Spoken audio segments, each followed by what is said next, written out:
നിങ്ങൾ മൂക്ക് വിറപ്പിച്ച് കാണിക്കുമ്പോൾ പേടിക്കുന്ന ഒരു ശരത്ത് ഉണ്ടായിരുന്നു. അത് പണ്ട്. ഇപ്പോഴത്തെ ശരത്തിനെ പൂട്ടാൻ നിങ്ങൾ ഉണ്ടാക്കിയ കത്രിക പൂട്ട് പോരാതെ വരും. ഭീഷണിയൊന്നും എൻ്റെ അടുത്ത് വേണ്ട തങ്കച്ചി. ഞാൻ അകത്ത് പോയാൽ കൂട്ടുപ്രതിയായിട്ട് തങ്കച്ചിയും കാണും. അതിനുള്ള വഴിയൊക്കെ എനിക്കറിയാം. ആ, നീയാള് കൊള്ളാലോ. ഞാനൊരു തമാശ പറഞ്ഞപ്പോ അത് നീ സീരിയസ് ആയിട്ട് എടുത്തോ? നിന്നെ ഞാൻ ചതിക്കോ? നീ എന്റെ പ്രിയപ്പെട്ട കൂട്ടുകാരനല്ലേ. ഇപ്പൊ തൽക്കാലം ഇതും കൊണ്ട് പോ. ബാക്കി അടുത്തന്നെ സംഘടിപ്പിച്ചു തരാം. തരണം. കാശിന് ഒരുപാട് ആവശ്യമുള്ള സമയം. മറ്റുള്ളവരുടെ മുന്നിൽ കൈ നീട്ടാൻ എനിക്ക് പറ്റില്ല.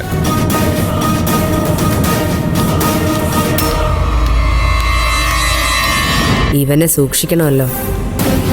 സൂക്ഷിച്ചാൽ മാത്രം പോരാ, ഒതുക്കേം വേണം. ഇല്ലെങ്കിൽ എനിക്കത് പണിയാവും.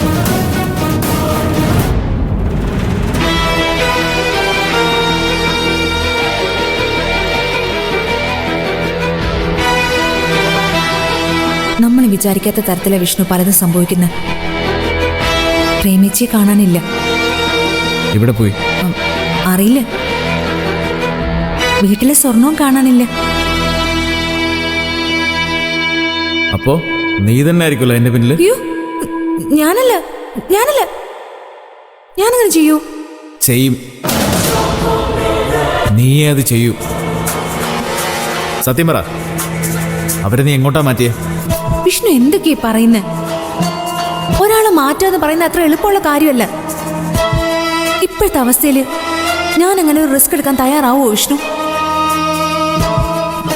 അല്ലെങ്കിൽ തന്നെ ഞാനെന്തിനാ അവരെ മാറ്റുന്നത്? അതിനൊരു കാരണം ഉണ്ടാവണ്ടേ? അതാണ് എനിക്കും അറിയേണ്ടത്. 2 ചോദ്യങ്ങൾക്ക് ഉത്തരം നീ പറയേണ്ടത്. എന്തിനു മാറ്റി, എങ്ങോട്ട് മാറ്റി? സത്യം പറയടി, ആ സ്വർണം നീ എന്ത് ചെയ്തു? ഇതാണ് കുഴപ്പം. മര്യാദയ്ക്കൊരു കാര്യം പോലും വിഷ്ണുവിനോട് സംസാരിക്കാൻ പറ്റില്ല. അപ്പ കയറി നിങ്ങൾ സംശയിക്കും. ഞാനും നീ തമ്മിലുള്ള ബന്ധം അറിയില്ലല്ലേ? ഞാൻ നിന്റെ ഭർത്താവും നീ എന്റെ ഭാര്യയാണ്. ഹൃദയം മാറ്റിവെച്ച ആളെ അധികകാലം ജീവിക്കാൻ സാധ്യതയില്ലെന്ന്. അതുകൊണ്ട് അയാളെ കല്യാണം കഴിച്ചാൽ അയാളുടെ മരണശേഷം സ്വത്ത് മുഴുവൻ നിനക്ക് കിട്ടുമെന്ന്. ആ കാശുകൊണ്ട് സുഖമായിട്ട് ജീവിക്കാന്ന് പറഞ്ഞ് എന്നെ വിശ്വസിപ്പിച്ചാരാ? നീയല്ലേ? ഞാനൊരു തിരുമണ്ടനായോണ്ട് അതങ്ങ് വിശ്വസിച്ചു. മണ്ടനായതുകൊണ്ടല്ല, ബുദ്ധിമാനായതുകൊണ്ട്. നമ്മൾ തമ്മിൽ തർക്കമൊന്നും വേണ്ട വിഷ്ണു. പ്ലാനൊന്നും ഇപ്പോഴും പൊട്ടിയിട്ടില്ല. വിഷ്ണു കണ്ടോ, ആ വീട്ടിൽ നിന്ന് ഞാൻ ഇറങ്ങുന്നുണ്ടെങ്കിൽ അത് ജീവിക്കാനുള്ള കാശ് കൊണ്ടായിരിക്കും.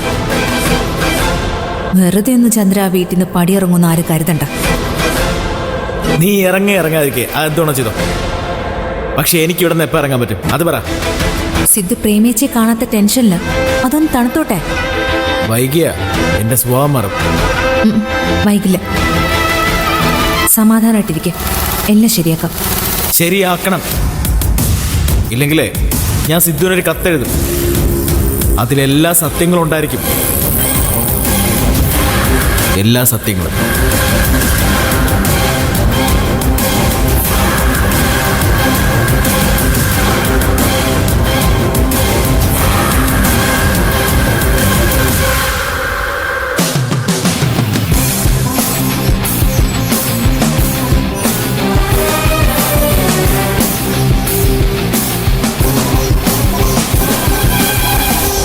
ഞാനൊരു അഭിപ്രായം പറയട്ടെ സാർ. ആ സ്ഥലം വിറ്റ് കളയാൻ പറയണം നിരഞ്ജൻ സാറിന്. എന്നിട്ട് വേറെ എവിടെയെങ്കിലും ഒരു സ്ഥലം വീടും മേടിക്കാൻ പറയണം. നമ്മൾ പറഞ്ഞാലൊന്നും അവർ കേൾക്കില്ല സ്വാമി.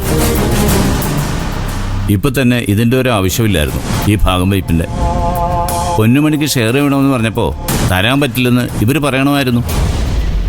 അവൾ കോടതിയിൽ പോയി മേടിക്കട്ടെന്ന് വെക്കണമായിരുന്നു. ഇത് പൊന്നുമണിയുടെ ഷെയറിലെന്ന് ഓർക്കണം. അവളുടെ അച്ഛൻ്റെ. അയാളെ ആണെങ്കിൽ കാണാനും ഇല്ല. അതെ. നാളെ അയാൾ തിരിച്ചു വന്നാലോ സാറേ? എന്റെ ഷെയർ മൂക്ക് കൊടുക്കാൻ ആര് പറഞ്ഞു എന്ന് ചോദിച്ചാലോ? പ്രശ്നമാണ്. പക്ഷെ അതൊന്നും നമ്മുടെ മരുമോന് വിഷയമല്ല. പൊന്നുമണിയുടെ ശല്യത്തിൽ നിന്ന് അമ്മയെ എങ്ങനെയെങ്കിലും രക്ഷിക്കണം. അത്രയേ ഉള്ളൂ അയാൾക്ക്. നടക്കട്ടെ, എവിടെ വരെ.